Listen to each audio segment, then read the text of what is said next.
Amigos, un gusto darle la bienvenida por primera vez en Tu Salud Informa al licenciado Edgardo Reyes. Él es consejero en abuso de sustancias, tiene máster en Neo Coaching y certificado además en manejo de crisis. Es decir, estamos hablando con un profesional de muchos años de experiencia, hospitales, manejo de pacientes ambulatorios también. Y por supuesto, le damos la bienvenida entonces. Licenciado, ¿cómo está? Bienvenido. Gracias Julio por tener la oportunidad, doctor, y de verdad que es un placer poder compartir conocimiento con tantas personas buenas que nos escuchan Sí, y nos señor. ven. Sí, señor. Y mucha gente que necesita además ayuda, licenciado, porque como sabemos las estadísticas en Puerto Rico, aproximadamente uno de cada cuatro personas tiene un diagnóstico de algún problema de salud mental y dentro de este grupo hay personas que tienen problemas severos y estamos hablando de quizás esquizofrenia, trastornos bipolares severos, etcétera, pero también el grupo de personas que pues, tienen problemas de adicción debemos decir, abuso de sustancias. Y a veces pensamos, o la mayor parte de las veces pensamos básicamente en este grupo de pacientes que necesitan, por supuesto, mucha atención y ayuda, pero la familia que está alrededor de ellos también necesita apoyo. Y estas personas muchas veces se ven reaccionando de forma descontrolada, lo que podemos llamar en plena crisis.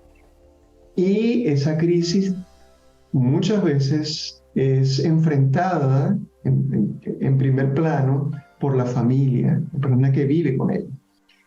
Mucha, la verdad, licenciado, es un reto para la familia manejar situaciones como esta y sobre todo tratar de limitar que no vaya escalando la crisis de la persona. Así que necesitamos mucha ayuda y por eso específicamente queríamos tenerlo en este espacio de Tu Salud Informa para que nos pudiera dar luces, estrategias, herramientas para poder manejar situaciones de este tipo.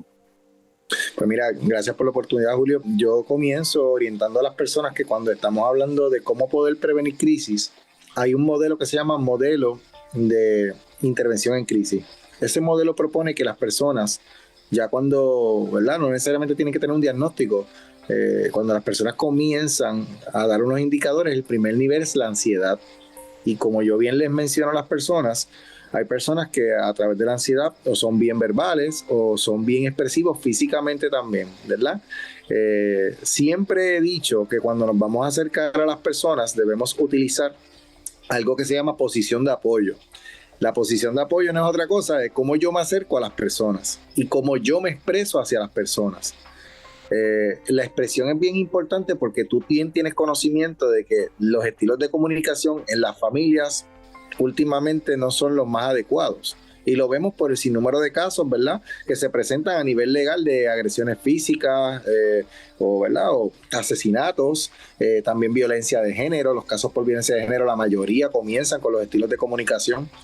¿Qué propone la posición de apoyo, Julio? Propone que cuando nosotros nos acercamos a las personas, lo primero que tenemos que hacer es respetar el espacio personal, controlar nuestro lenguaje corporal y utilizar un tono de voz suave, bajo y pausado. Eso no lo digo yo, eso lo dicen los datos científicos y los estudios, ¿verdad?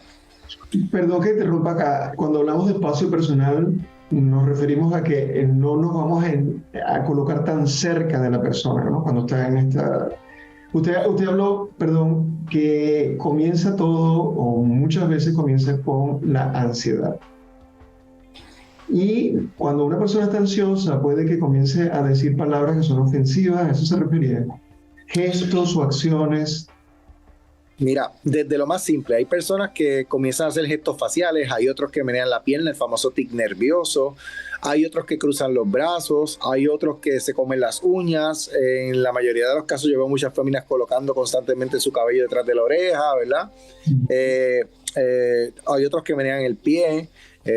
Hay personas que ambulan de un lado a otro, que ya tú sabes que son un indicador de una ansiedad, ¿verdad? Algo alta. O sea que el Entonces, familiar está ansioso en ese momento, ¿verdad? Nuestro familiar está ansioso.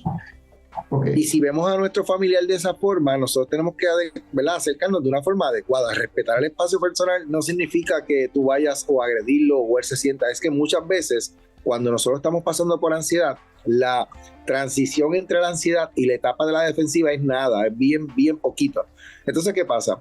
Ya hay los mecanismos de defensa de las personas están, ¿verdad? Según el sistema nervioso central, están ya elevados. Por lo tanto, por eso a veces tú ves personas que tú te las acercas y le dices, cálmate, y dice, cálmate tú. ¿Eh? Entonces, ¿qué propone el modelo de desarrollo de una crisis? Propone que nos acerquemos de forma suave, baja, pausada y un tono de voz a la misma similitud. ¿Ves? Porque cuando las personas te salgan con ese tono de voz tan alto, el que tú utilices un tono suave, bajo y pausado, lo estás invitando a que baje. Okay. O sea que siempre va a ser, por supuesto, un error tratar de, no, es que si él habla alto, yo le hablo más alto para que se quede callado. Eso no funciona. Correcto. Y es errado. De hecho, los datos dicen que cuando nosotros subimos el tono de voz y la otra persona sube el tono de voz, se convierte en una lucha de poder. ¿Y qué pasa cuando yo me quiero expresar y gastar esa energía, pero no me lo permiten porque el otro sube el tono de voz y el otro sube el tono de voz? Llega un momento en que si ya, ¿verdad? Ya yo me estoy expresando de una forma agresiva, de forma verbal, ¿cuál sería la otra tipo de agresión que quedaría o faltaría? Física, ¿verdad? Correcto. Que es la que siempre trae la emergencia, que las personas dicen, mira, ya se acercó, yo traté, pero ¿qué va? Mira, empezó a lanzar golpes y tuvimos que llamar a la policía.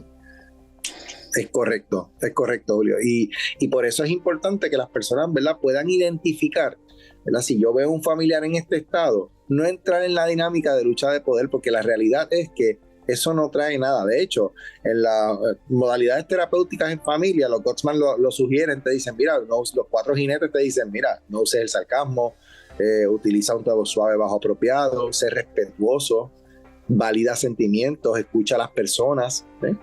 Eso es bien importante. Y son datos tan simples que si nosotros los practicamos y lo empleamos en nuestro diario vivir, hasta con nuestras propias familias, porque nosotros mismos tenemos, ¿verdad?, nuestra personalidad. Y eso pues hace que hablemos de una forma bien expresiva o particularmente. Lo mismo ocurre cuando tenemos una situación de familia que, ¿verdad?, salen esas expresiones de forma efusiva. Incluso los latinos tenemos bastante estilo de hablar con gestos y con las manos, así que a veces en una situación donde una persona está tan ansiosa, si nos acercamos gesticulando tanto o manoteando, quizás no va a ser una buena estrategia, ¿no? Definitivamente no la es.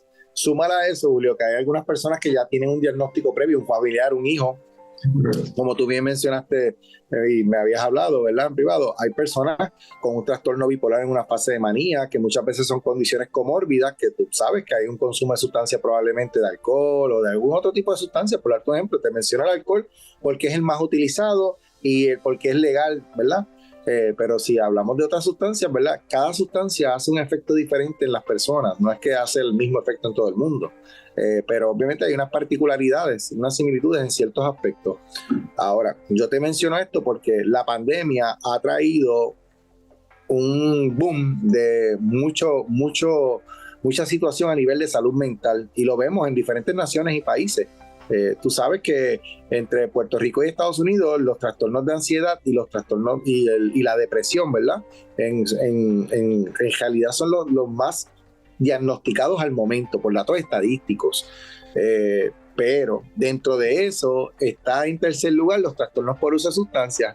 Entonces lo interesante es que eso no es que yo tenga uno de ellos nada más, hay personas que cumplen con los criterios de ambos diagnósticos, entonces la cosa se complica un poco más porque sería comórbido. Claro, definitivamente. ¿Qué otra cosa podríamos hablar? Dejamos la comunicación. Otro elemento que podría ser útil en el manejo de situaciones de crisis. Bien importante que si tú tienes un familiar y estás en una crisis, ya tú que hagas ese acercamiento y comiences con un tono de voz, ¿verdad?, apropiado. Bien importante que nosotros entendamos que cuando vamos a acercarnos a las personas es importante darle opciones. La palabra no son detonantes, especialmente si tu familiar está con los mecanismos de defensa en alto. Yo tengo que darle opciones. Yo te puedo decir, mira, Julio, tienes la opción de ir conmigo afuera a comer algo, tienes la opción de probablemente tomarte un poquito de agua y bajarle, tienes la opción de darte una ducha en el cuarto, por darte un ejemplo de opciones, ¿verdad?, reales.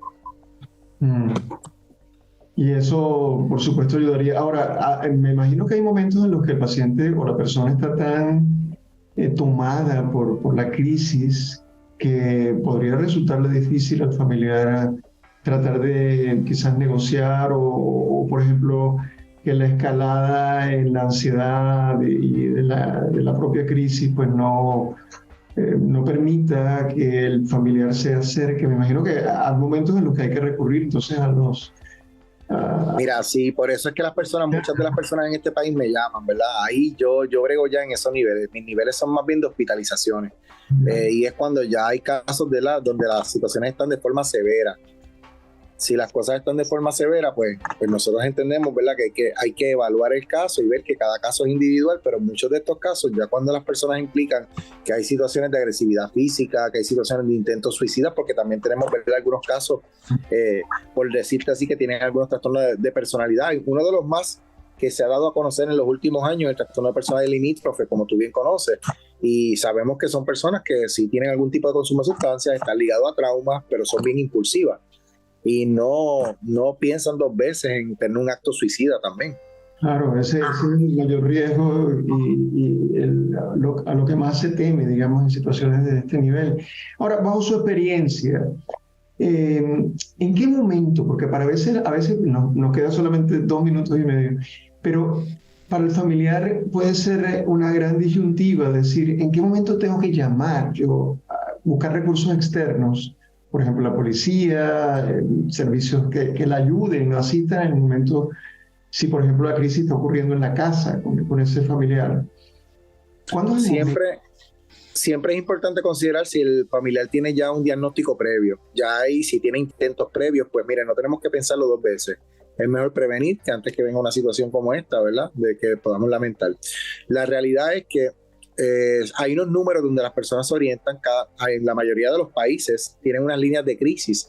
En Puerto Rico, pues es el caso, ¿verdad?, de lo que es la línea Paz, y para que tenga conocimiento, la misma línea Paz va a estar corriendo en algunos estados de Estados Unidos también a nivel de los latinos. Eso lo autorizaron hace unos meses atrás, porque esa línea de crisis puede ayudar, ¿verdad?, a que las personas lo orienten. Ok, está pasando por tal momento, lo ves demasiado ansioso, pero yo siempre le digo a las personas, mira, tú tienes una sala de emergencia, lleva a la sala de emergencia más cercana si tú entiendes que el nivel de agresividad está alto. ¿Por qué? Porque ahí hay enfermeros, ahí hay, ¿verdad?, doctores, hay también, por ejemplo, trabajadores sociales, y de hecho hay hospitales que cuentan con psicólogos. Pero en el área azul de Puerto Rico, por ejemplo, el Hospital San Lucas tiene psicólogos que hacen intervención en las salas de emergencia, y ya tú ves un programa interdisciplinario bien, ¿verdad?, bien ligado y bien atado a lo que es en la colaboración entre diferentes profesionales de la salud.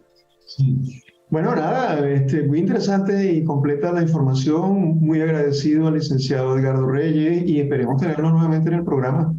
Te agradezco yo la oportunidad, Julio. Gracias por esta oportunidad, de verdad. Un gusto haberlo tenido con nosotros. Hasta la próxima. Igualmente. Gracias. Igual. Bien.